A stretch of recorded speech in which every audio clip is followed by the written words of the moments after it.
você que está nessa manhã nos assistindo. Que Deus te abençoe em nome de Jesus, nesta manhã de domingo. Eu sou o Fernando, essa é a Solange. Nós somos um dos pastores aqui do SEI. Estamos aqui para dar continuidade no nosso estudo na segunda carta de Pedro, no capítulo 1. Bom dia, gente. Espero que a gente encontre vocês, né, com o coração repleto da paz do Senhor e que você seja pleno, né, nessa manhã, nesse dia da presença de Deus. A gente estava nas outras semanas convidando vocês a meditar, né, na palavra, a conversar, a se deleitar, né, no Senhor através da palavra, conhecer o Pai que você tem através da palavra, né? E não é só você sentar e estudar cheio de cadernos, mas você meditar, deixar aquilo entrar e quem sabe, né, conseguir reunir com alguém, com um irmão. A gente se reúne para tanta coisa, né? Para tantas comunhões. Deixa esse tempo, sabe, reservado. Convida alguém para sentar com você, para meditar na palavra. Mas meditar mesmo, sem pressa, né? É igual a gente está fazendo aqui. A gente já está uns 3 domingos aqui conversando sobre, né, a carta que o nosso irmão Pedro escreveu para a igreja. E sem pressa, a gente não saiu nem do capítulo 1. Mas é sem pressa mesmo, sabe? Deixa, vai entrando mais fundo. Porque no raso você conhece muita coisa. Mas é lá no fundo que tem mistérios, tem muito mais coisa para você conhecer do coração do seu Pai, tá bom? E só para a gente dar um iniciozinho assim, sabe, um toque, quando a gente fala, né, que é a carta do nosso irmão Pedro, é assim mesmo, porque às vezes a gente lê a Bíblia como se a gente estivesse falando de pessoas muito distantes, né, de coisas que não tem nada a ver com a gente. E, na verdade, a gente está falando de irmãos que escreveram para a gente, para que aquilo ajudasse a gente nesse período que a gente está vivendo. Foi para isso que eles escreveram, né, tantas cartas. Paulo, Tiago, Pedro, tantos eles, João, né, são irmãos que são inspiração para nós. E que você possa, sabe, sentar e ver que eles são irmãos. Eles passaram pelas mesmas coisas que a gente passa, sabe? E eles passaram, né, para a gente a experiência que eles tiveram, o conhecimento que eles tiveram do Senhor. E você vê a preocupação deles com aqueles irmãos que ainda viriam, né? E eles estão falando da gente. Então, olha para esses autores, esses homens, como seus irmãos, porque é isso que eles são, né? Por incrível que pareça. A gente faz parte da mesma família que Paulo, que Tiago, que João, por incrível que pareça, tá bom? Vamos orar, então. Senhor, nós queremos nos apresentar nesse dia diante do Senhor, nós queremos apresentar a nossa mente, nosso coração diante do Senhor, e nós queremos clamar ao Senhor, ministra sobre nós a tua palavra, Senhor. Nós não queremos conhecer a letra, nós queremos conhecer o Senhor. Através da tua palavra, o Senhor se revelou, foi na tua palavra. O que nós podemos conhecer do Senhor está ali, através do teu Filho, está ali em todos os lugares, o teu coração está ali revelado. Ajuda-nos, Senhor, a te conhecer.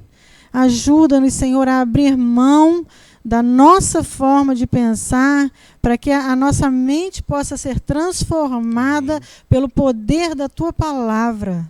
Que em nome de Jesus as mentes sejam abertas e os corações sejam desvelados para receber a revelação da tua palavra nesse dia e onde essa palavra chegar, em nome de Jesus. Amém. Glória a Deus. Antes de nós começarmos o nosso estudo, eu queria te convidar para nós ofertarmos na casa do Senhor nesta manhã. Que Deus te abençoe e entregarmos diante do Senhor as nossas finanças, né? Nosso dízimo, a nossa oferta. Você vai ter na sua tela aí as contas da igreja, Pix, da forma que você quiser fazer nesta manhã. Amém? Que Deus te abençoe, que você tenha um coração grato ao Senhor, né? que você saiba que se você tem algo hoje é porque o Senhor te deu. Né? Então esse momento é o momento que nós temos para retribuir, para investirmos. Nós temos falado sempre para as pessoas que caminham conosco aqui, que sabem como é a nossa vida, né? O investimento que nós fazemos através dos dízimos, das ofertas, né? Onde nós empregamos ele. Então nós falamos para as pessoas que caminham conosco aqui. Essas pessoas que conhecem o nosso trabalho e sabem o que nós fazemos. Nós levamos muito a sério essa parte financeira. Sabemos que isso não pertence a nós. Isso é do Senhor e nós investimos 100% na obra do Senhor. Amém? Vamos orar nesta hora então em nome de Jesus. Pai, em nome de Jesus, nós agradecemos ao Senhor por esse privilégio de podermos estar fazendo parte, através dos nossos dízimos, das nossas ofertas, investindo no reino do Senhor. Fazendo o que o Senhor disse, que a verdadeira religião é ajudar os órfãos e as viúvas. E nós temos, Deus, feito isso, nós temos, de alguma forma, né, nós temos feito a diferença na cidade de Cabo Frio e no bairro onde nós estamos. Nós agradecemos ao Senhor pelo privilégio de podermos saciar a fome de várias pessoas todos os dias da semana com o nosso restaurante Graça. Nós agradecemos ao Senhor porque podemos ajudar as pessoas que precisam de cesta básica. Nós, em nome de Jesus, Deus, nós agradecemos ao Senhor, porque o Senhor sabe onde está o nosso coração e ele não está no dinheiro, ele está em Ti. E é um grande privilégio podermos fazer parte desta obra e contribuirmos na obra do Senhor e fazermos bom uso da nossa parte financeira. Nós agradecemos ao Senhor por esse privilégio, porque sabemos que o que nós estamos fazendo aqui é muito menor, muito pouco diante do que o Senhor tem nos dado. Mas nós te louvamos por esse privilégio, porque como está escrito na tua palavra, que quando nós somos fiéis no pouco, o Senhor nos coloca sobre o muito. Porque não é a quantidade que move a nossa vida, o nosso coração já está no Senhor e ele pertence somente a Ti. Obrigado nesta manhã podermos fazer isso diante do Senhor, colocarmos o nosso dízimo e a nossa oferta diante de Ti, porque sabemos que o nosso sustento vem do Senhor. Nosso sustento não vem de nós mesmos, mas vem do Senhor, que supre todas as nossas necessidades em glória por Cristo Jesus. Muito obrigado, em nome de Jesus. Amém. Querido, nós vamos dar continuidade ao nosso estudo no segundo livro de 2 Pedro, no capítulo 1, a partir do versículo 12. Nós temos incentivado vocês a fazerem isso nas suas casas, a chamar outras pessoas, e vocês pegam várias Bíblias, né, e começam, a gente se reúne para tanta coisa. Se nós começarmos a nos reunirmos para aprendermos do Senhor, né, buscai e acharei quando me buscardes de todo o vosso coração. A Bíblia diz que nós devemos buscar ao Senhor enquanto se pode achar. A Bíblia diz que quando nós conhecemos a palavra, a verdade, ela nos liberta. Conhecereis a verdade, ela vos libertará. Mas esse conhecimento não é só do saber, é o praticar. É o viver. Mais importante do que você conhecer a Bíblia é você viver ela. É isso que vai transformar a sua vida. É praticar, é as pessoas olharem para nós e verem em nós que nós estamos fazendo aquilo que nós estamos aprendendo do Senhor. Amém? Eu vou ler para vocês nessa manhã a partir do versículo 12 do capítulo 1 de 2 Pedro. Por isso, sempre terei o cuidado de lembrar-lhes essas coisas, se bem que vocês já as sabem e estão firmemente estabelecidos na verdade que já possuem. Considero correto lembrar-lhes constantemente estas coisas enquanto eu estiver na tenda deste corpo. Sei que em breve deixarei esta tenda, como o nosso Senhor Jesus, o Messias, já me esclareceu. Darei o melhor de mim, para que depois do meu êxodo, vocês sejam capazes de lembrar estas coisas em todo o tempo. Amém. A versão dele deve estar um pouquinho diferente da sua, né? Porque a dele é a judaica. Mas, independente disso, vamos lá. Primeiro que a gente queria pensar, né, que a gente está falando de Pedro, que agora, né, tá falando para a gente que ele sabe que ele vai morrer em breve. E é engraçado a gente perceber que ele, sabendo disso, a preocupação dele não é com ele. A primeira preocupação que vem, né, nele não é com ele. Ele não está pedindo ao Senhor para ficar mais tempo. Ele, até porque se pedisse, né, a Bíblia ia revelar, porque ela não esconde nada de ninguém. Ela revela tudo que eles fizeram está ali. E até as dúvidas, os medos deles estão todos ali. Mas ele não pede. Ele não pede mais tempo, ele não estava nem preocupado em como é que ele vai morrer. Em o que vai acontecer, se a morte dele vai ser uma morte com dor, sem dor, e o que vai acontecer. Ele não está preocupado com isso não, irmão. Sabe qual é a preocupação dele? É com os irmãos dele. São com aqueles que vão ficar. Amém. Essa é a primeira coisa que chama a atenção da gente. É como que uma pessoa que sabe que está diante da morte, né? Ele não está preocupado com ele. Em momento algum ali, a única coisa que ele está falando olha, eu sei que eu estou perto de morrer, porque o meu Senhor falou para mim, mas o que eu estou preocupado é com vocês. O que eu quero fazer é que até o último momento eu gaste tudo que eu tenho para gastar é com vocês, porque a minha questão é com vocês que estão ficando, não é nem mais comigo. Eu não sou mais questão para mim. A questão minha são os meus irmãos. E isso é algo tão tremendo. Aí a gente vê de verdade que o verdadeiro amor lança fora todo medo. Porque principalmente nesses tempos, né, que a gente viveu e tem vivido ainda, o medo de morrer tomou conta. Tomou conta completamente, né, de tantos se esconderam. E aí você fica se perguntando, mas é engraçado, porque crente não deveria ter esse medo todo da morte, né? A gente não deveria ter essa questão toda em relação à morte, porque... Na verdade, eu acho que a gente tinha que ficar ansioso por ela, porque é quando nós encontraremos com ele, né? É esquisito falar, mas é meio estranho falar né? isso. É como todo mundo fala, todo mundo quer conhecer Deus, mas ninguém quer morrer. Mas a verdade não é que a gente queira morrer, mas a segurança do amor dele é tanta que não é mais uma questão, não é mais uma preocupação, não é mais um lugar de angústia na nossa vida. Essa é a questão de quem conhece o amor de Deus, sabe? E se você tem tanto medo assim, você se pergunta para você mesmo se você conhece de verdade esse amor, porque a palavra diz, e ela não deixa dúvidas, ela não deixa lugar para questionamento. O verdadeiro amor lança fora todo o medo, é todo, irmão.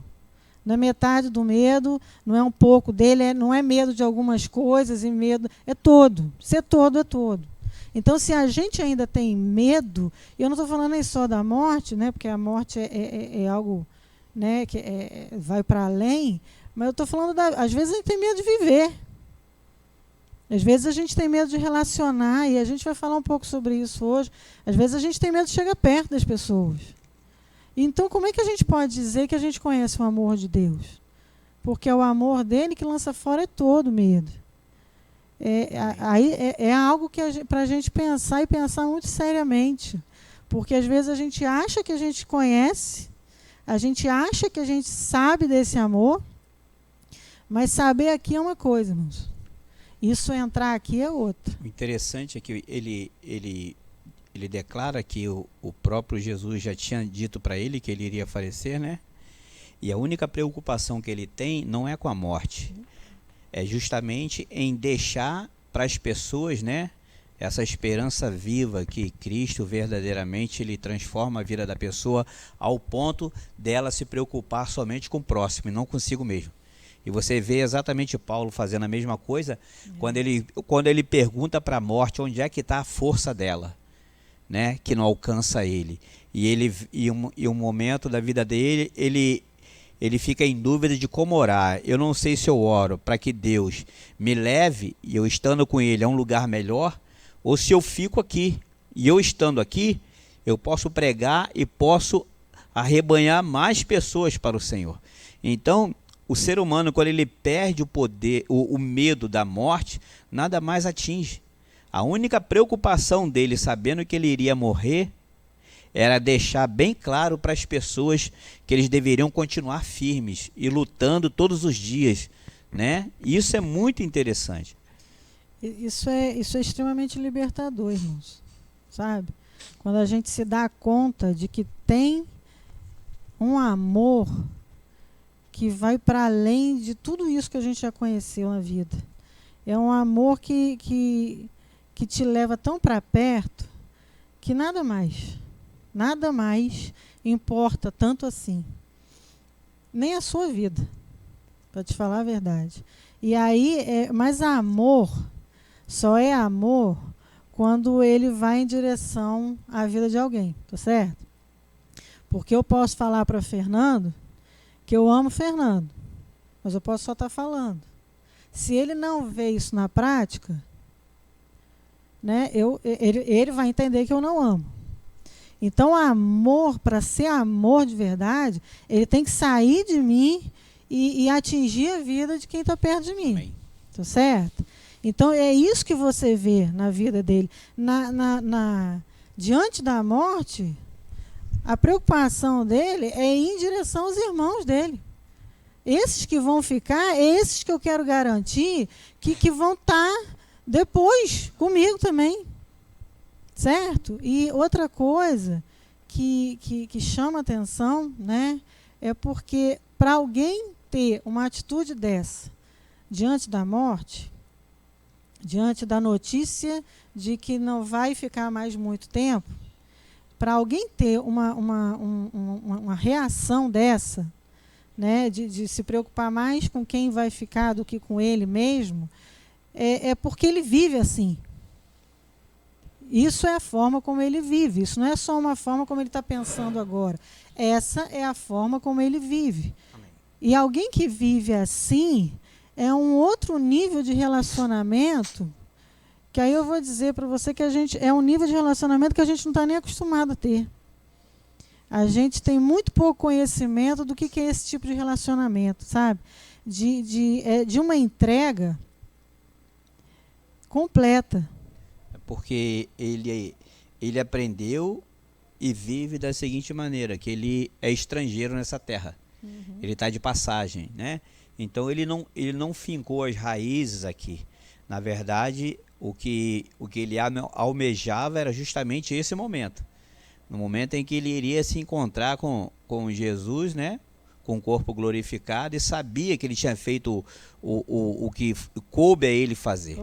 Né? Como Paulo fala, combati o bom combate, acabei a carreira, guardei a fé. Então são pessoas que não têm dúvida daquilo que elas viveram enquanto estavam aqui na terra. Né? Então nós temos que aprender com esses homens, nós temos que começar a transformar a nossa vida ao ponto das pessoas olharem para nós e ver isso acontecendo. As pessoas estão cansadas de palavras. Palavras se vão com o vento. Nós precisamos de atitudes, né? É óbvio que a palavra tem um valor, mas sem atitude não vale nada, porque com certeza nós conhecemos várias pessoas que falam coisas, mas não vivem aquilo que fazem, né? Falam. E isso que é a diferença, é você falar e viver aquilo. Ah, mas eu não consigo, mas luta para viver. Você pode até não conseguir, mas você tem que pelo menos morrer tentando todos os dias da sua vida. É o que exatamente esses homens fizeram e são exemplos para nós, que nós podemos, em Cristo, podemos todas as coisas. E você falou, né? Ele aprendeu. Isso. Ele aprendeu com quem? Com Cristo. Isso. E o modelo de Jesus, né, de Cristo, de relacionamento, é um modelo de entrega. Ele derramou a vida dele pelos irmãos dele. E hoje à tarde eu estava pensando, é como se ele tivesse sentado à mesa com o pai, e aí ele levantou.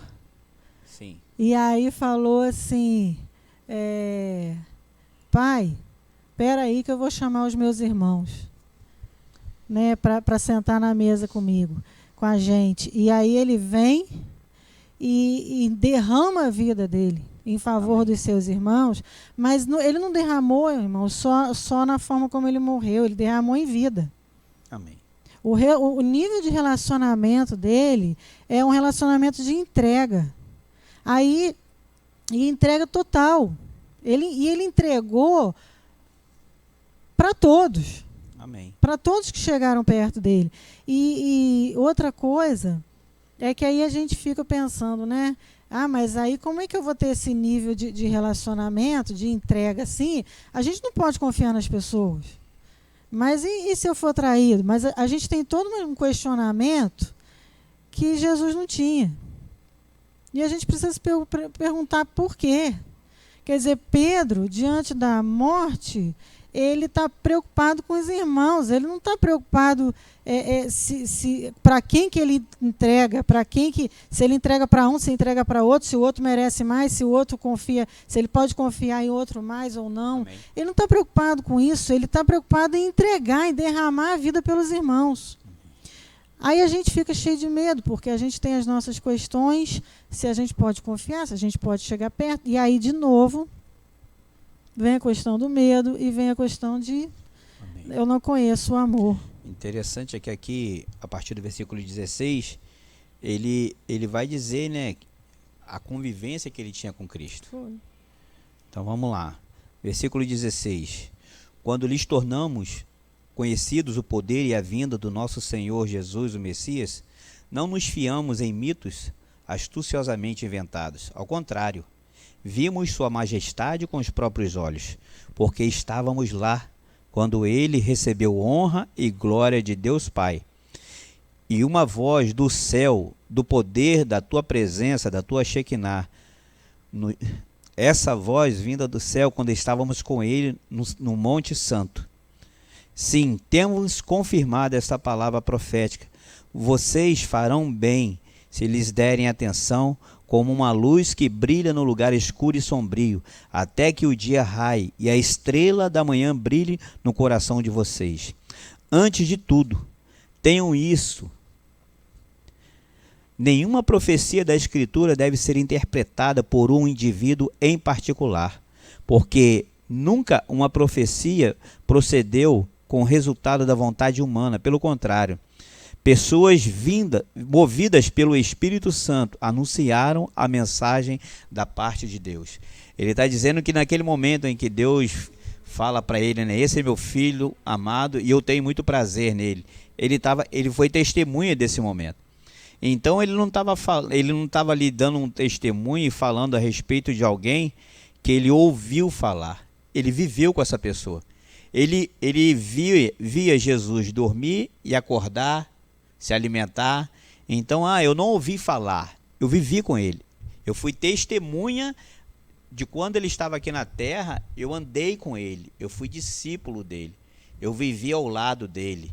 Eu dormi e acordei ao lado dele, várias vezes eu debrucei no ombro dele, no colo dele. Então, eu convivi com ele todos os dias. Eu não estou falando de alguém que eu ouvi falar, é de alguém que eu convivia. Eu vivia. E João faz o mesmo, né? João fala, eu estou falando daquele que eu toquei. Isso. Daquele que eu vi, daquele que eu toquei a palavra, né?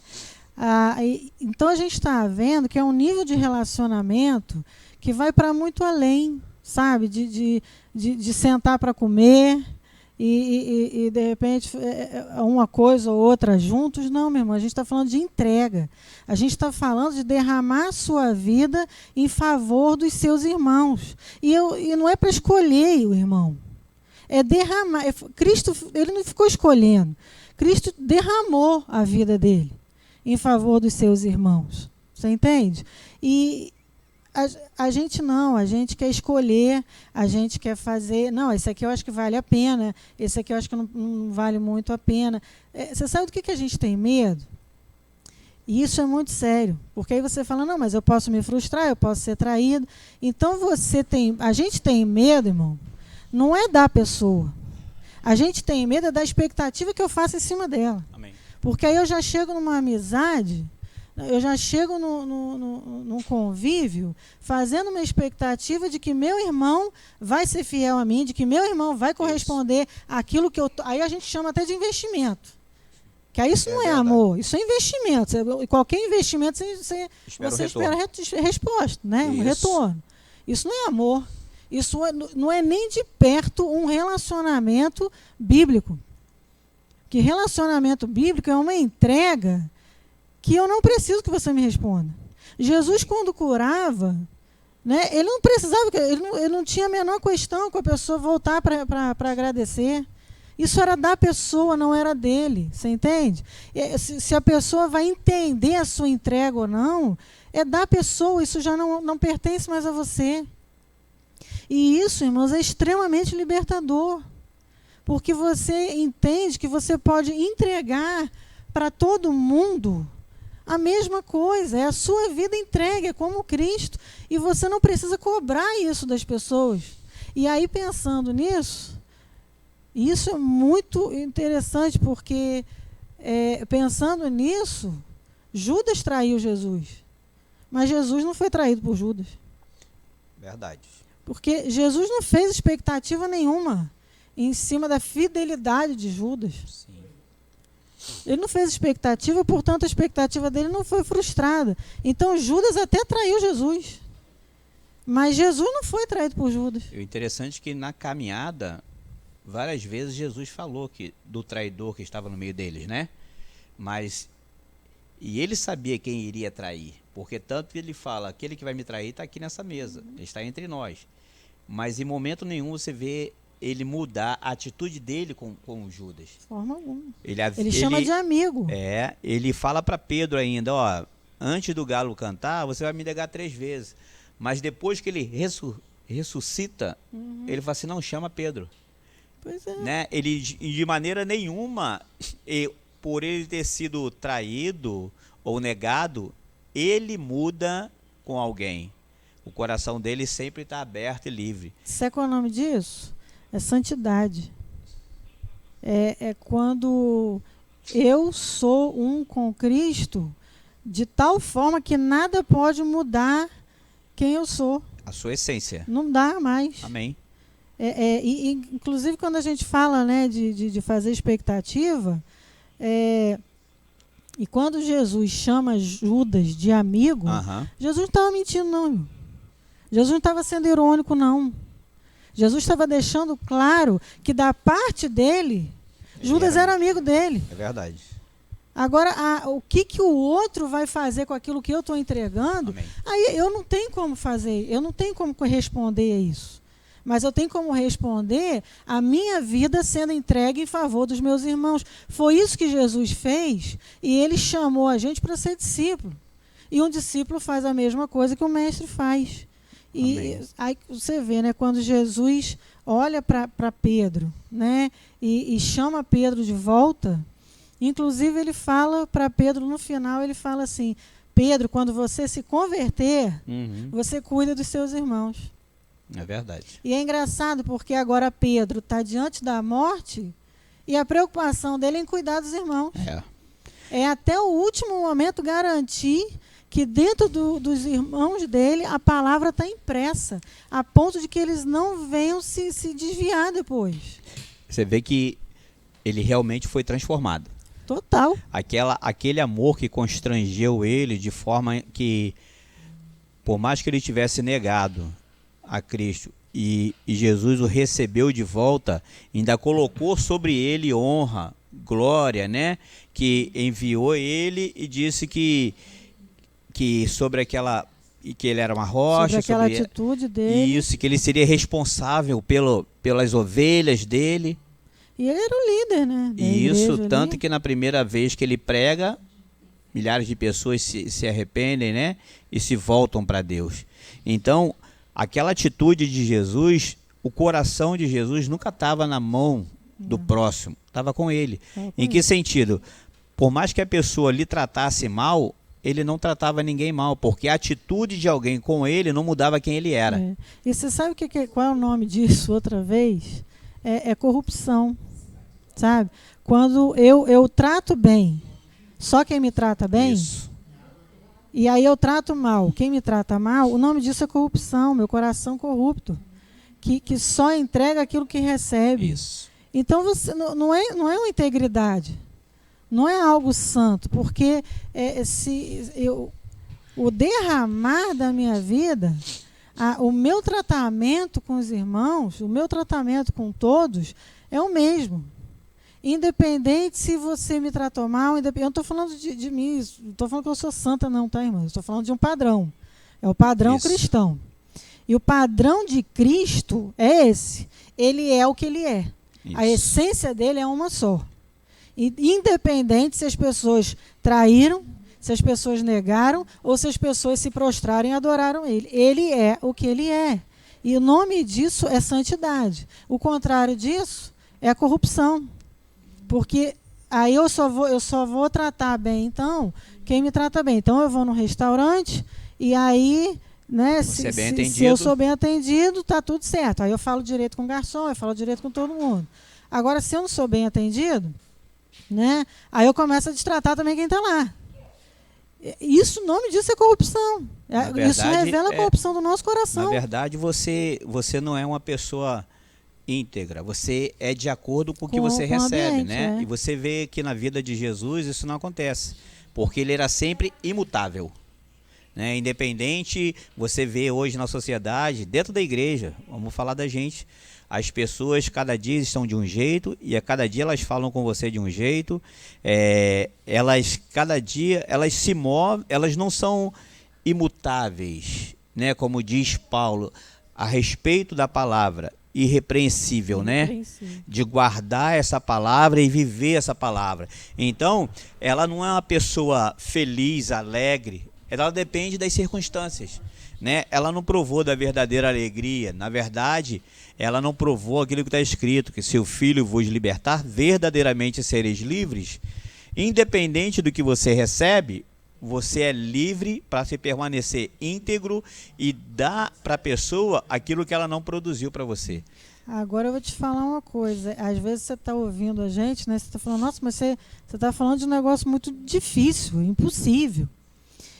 Meu irmão, para quem conhece o amor de Deus, isso é completamente possível. Amém. A questão é que muitos de nós, a gente está aqui, a gente convive e a gente vem nas reuniões e a gente faz que, né, as coisas vão acontecendo e a gente faz parte das programações, mas de verdade, você conhecer o amor de Deus, você ser tão pleno, tão seguro do amor dele por você, que você é capaz de dar sem querer receber. Isso. Você é capaz de derramar a sua vida, mesmo sabendo que aquele irmão pode não corresponder. É exatamente o que o Paulo diz, né? Não vos conformeis com o mundo, mas transformai-vos ele pela renovação da sua mente. Quando você é transformado pelo Senhor, você não se transforma em aonde você está, você transforma aquela situação. Você vê que a Bíblia diz lá no Salmo, no capítulo 1, que você não deve sentar na roda dos escarnecedores, né? Quando Jesus se sentava com pessoas beberronas, pecadoras, aquela mesa não era mais desse tipo de pessoa, a mesa era dele. Então, a vida fluía a partir dele pelo que ele trazia para as pessoas. As pessoas não influenciavam. Ele era o influenciador. E hoje nós vemos as pessoas sendo influenciadas por várias coisas, mas ninguém influencia. Ninguém transforma o mundo pela renovação. Hoje você vê que todo mundo fala, o mundo está muito ruim, a cidade está horrível. A culpa é nossa, que somos igreja. Sabe por que Cabo Frio está ruim, porque o Brasil está ruim? Porque a igreja, que somos nós, não temos um posicionamento. Nós não fazemos a mínima diferença no mundo, em que nós deveríamos ser a diferença para o mundo. Tudo deveria partir de nós, que somos a igreja. Mas nós estamos tão contaminados que é mais fácil reclamar do que dobrar os joelhos e orar para que Deus transforme aonde nós estamos, né? Então nós temos que ter uma atitude de mudança nesta manhã. Nós precisamos mudar. Chega de dar desculpa. Chega de falar que eu não consigo, que eu não posso. Como é que você fala uma coisa dessa? Está escrito que em Cristo nós podemos todas as coisas. Eu não estou falando... Sabe, queridos, o dinheiro não tem importância, porque quando você conquista ele, você vê que aquilo não vai fazer diferença para você. O que nós precisamos não é de dinheiro, nós precisamos de presença de Deus. Porque era a presença de Deus na terra que transformou o mundo. É a presença de Deus sobre a vida de Jesus transformando aquela nação, a presença de Deus sobre a vida de Paulo, sobre a vida de Pedro, de Tiago, de homens como nós, que somos homens comuns, mas que nós mesmos não temos nada para oferecer a ninguém. A única coisa boa que existe em nós é a presença do Senhor. Mas essa presença tem que se fazer presente e transformadora, porque senão não acontece nada. O problema não está no SEI de Cabo Frio, numa Assembleia de Deus. O problema está em mim, o problema está em você. Nós somos o problema. Por quê? Porque Deus não habita em nós 100% capaz de transformar o ambiente onde nós estamos. Se nós parássemos de reclamar e começássemos a orar, a nossa vida e a nossa cidade seria transformada. Mas é mais fácil reclamar, né? Do que dobrar o joelho para orar e clamar ao Senhor para que a presença dele venha. Às vezes a presença de Deus não está fazendo a diferença nenhuma na nossa vida, quanto mais na nossa casa, na nossa família, na nossa cidade. Eu acho que nós devemos, eu não acho não, eu tenho certeza. Sabe o que nós precisamos fazer? Nos arrepender pela vida que nós estamos vivendo que não expressa Deus em nada. Nós estamos lendo aqui uma palavra de um homem que era pescador. Não teve estudo suficiente para ser um discípulo na maneira que Israel tinha como discípulo, como era Paulo, aos pés de Gamaliel, conhecedor da palavra. E lá na frente você vê Pedro falando, é difícil conversar com Paulo, ele tem umas palavras muito diferentes. É muita inteligência. Mas esse homem que foi um pescador, que para a sociedade da época não serviu para ser um discípulo, como Paulo era, pela lei, Jesus achou nele um bom discípulo. E esse homem que era pescador, ele começa a falar para nós hoje, através da palavra dele, de uma pessoa que foi transformada pelo poder de Deus e pela presença de Deus. Um homem que perdeu o medo de morrer. Porque quando Jesus estava lá, onde ele negou a Jesus, o medo dele naquela noite era a morte. Ele negou a Jesus porque falaram para ele, não, você é igual a ele, você era discípulo dele. Naquele momento ele negou, por quê? Porque o maior medo dele naquela noite era morrer. Mas hoje, quando nós lemos aqui em 2 Pedro, no capítulo 1, você vê que a única coisa que ele não tem medo é da morte. O único medo dele é de não fazer aquilo que Jesus fazia. Mandou ele fazer, cuida das minhas ovelhas. Né? Comece a cuidar das minhas ovelhas, vivendo a sua vida, mas mostrando para ela como se deve viver. Exatamente como Jesus fazia. No caminho. Né? Ele estava no caminho, ele ensinava no caminho o caminho. Né? E ele aprendeu isso. Ele aprendeu isso de maneira tão forte que ele falou assim, eu não sou digno de morrer crucificado como o meu Senhor. Me coloca de cabeça para baixo. Sabe o que nós precisamos hoje? De pessoas assim, como esse homem que foi um pescador de peixe, mas se transformou num pescador de homens, como Jesus disse que faria dele. Né? Todos nós podemos ser como Pedro, como Paulo, como João, como Tiago, né?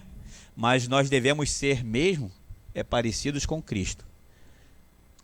Porque Cristo tem que habitar em nós. Por que Paulo, Pedro, João, todos eles fizeram a diferença? Porque Cristo habitava neles. A mesma vida que Cristo viveu, a mesma dependência de Deus que Cristo viveu, eles viveram. E essa dependência, esse relacionamento que eles tiveram com Jesus, com Deus, através da vinda de Jesus, que mostrou para ele todos os dias, quando acordava, quando dormia, o que fazer e como fazer, eles continuaram fazendo. E por isso eles começaram a fazer a diferença. Porque o mundo não tinha mais nada para oferecer. A esperança dele, o alimento dele, estava somente em fazer a vontade de Deus. Exatamente o que Jesus fazia. A minha vontade é fazer a vontade do meu Pai. Eu falo o que meu Pai fala. Quando você me rejeita, você rejeita quem me enviou. foi o meu Pai. E nós hoje nessa terra, quando as pessoas nos rejeitam, rejeitam aquele que nos enviou, que foi Deus. Ele não está rejeitando você, ele não está rejeitando a mim, ele está rejeitando Deus que habita nas nossas vidas. Mas nós devemos ter as nossas vidas transformadas em nome de Jesus. Chega de tanta desculpa, chega de viver a vida da nossa maneira. Nós devemos começar a viver a vida da maneira de Cristo. Um dia nós iremos falar sobre o que é ser filho de Deus, né? Que o Filho de Deus, que a Bíblia diz que aqueles que receberam a Jesus, recebeu o direito de se tornar filho de Deus. Preste atenção, não é filho de Deus mediante ao seu conceito e ao meu conceito. É filho de Deus mediante ao conceito de Deus, exatamente como Jesus era. Esse é o Filho de Deus. Ele é o padrão, né? O padrão é Jesus. O padrão Fernando, quando chegar lá e falar, mas eu expulsei demônios no teu nome, eu curei enfermos, Jesus vai falar para mim, eu não te conheço, porque você não viveu como eu vivia, você não falava como eu falava, você não se parece comigo. Você não se parece comigo. Não, mas eu sou filho de Deus, mas filho de Deus mediante a quem? A você ou a mim que sou o padrão? Quem é a referência? A né? referência é minha, Jesus, tem que ser.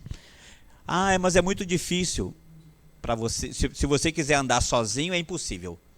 Mas se você quiser deixar Deus entrar e transformar a sua vida, é possível. Porque o próprio Jesus falou isso. O que é impossível ao homem, é possível a Deus.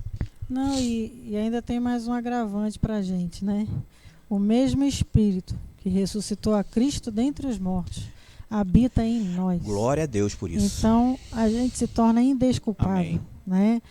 Deus não espera de nós perfeição. Ele espera submissão, ele espera entrega. Perseverança. Né? Constância. Amém. É isso que ele espera que a gente ame. Glória a Deus. Ame a Ele sobre todas as Amém. coisas. Aí a gente é capaz de amar o Amém. próximo. Tá bom? Amém. Que Deus te abençoe nesta manhã. Que Deus traga sobre nós a presença dEle e transforme a nossa vida para a honra e glória do Teu nome. Senhor, muito obrigado pela presença do Senhor nesta manhã. Obrigado porque o Senhor tem falado aos nossos corações. Como está escrito na Tua palavra, que é o homem para que o Senhor se lembre dele. Obrigado porque a Tua misericórdia é a causa de nós não sermos consumidos. E a presença do Senhor em nós é que faz toda a diferença na nossa vida. Que o Senhor nos dê um dia de paz, que mais tarde estejamos reunidos aqui para podermos cultuar o Senhor como igreja, glorificar e bendizer o nome daquele que é digno de toda honra. Muito obrigado, Deus, nesta manhã.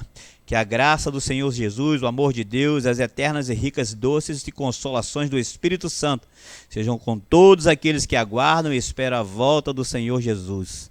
Amém? Que Deus te abençoe, em nome de Jesus.